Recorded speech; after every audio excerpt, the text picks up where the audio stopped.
હવે મંડળી ગરબાના મ્યુઝિક પર દરેક ખેલૈયાઓ ઝૂમી શકશે।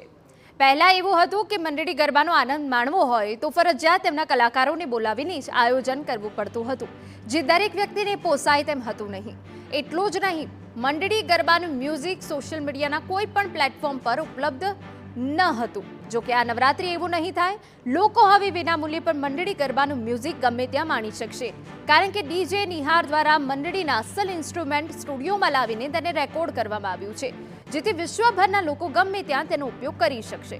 તો ગરબાના વધતા ક્રેઝને લઈ પહેલી વખત મંડળીના મ્યુઝિક સાથે 5 સ્ટાર હોટલમાં પણ ગરબાનું આયોજન કરાયું છે, જેથી ગુજરાતના અને બહારથી આવનારા ખેલૈયાઓ સાંસ્કૃતિક ગરબા માણી શકશે। શોધ્યું કે ભાઈ મંડળી જેવું મ્યુઝિક ક્યાંય મને મળશે નોન સ્ટોપ કે જ્યાં હું વગાડી શકું, મારા ક્રાઉડને કેટર કરી શકું, તો મને યુટ્યુબ કે ક્યાંય બી કોઈ જ પ્લેટફોર્મ ઉપર મને સારું મંડળીનું નોન સ્ટોપ મ્યુઝિક ના મળ્યું। અને હા, તમે જુઓ તો નવરાત્રિમાં મંડળીના આર્ટિસ્ટોના ખૂબ રેટ હોય છે, દરેક જણનું એટલું બજેટ નથી હોતું।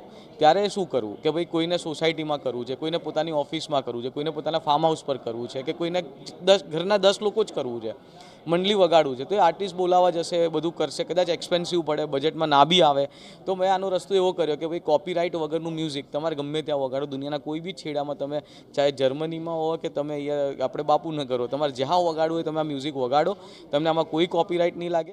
गरबा मनाने वाले जो लोग होते हैं, जो हमारे देश के लोग हैं, उनके लिए एक ऐसी जगह हो जहां वॉशरूम फैसिलिटी, जहां पे सेफ्टी सिक्योरिटी, सीसीटीवी, हाइजीनिक अच्छा खाना और एक ऐसा वेन्यू जहां आउटडोर इंडोर बारिश के कारण बाहर अगर लोग भीग भी रहे हो तो अंदर आ पाएँ।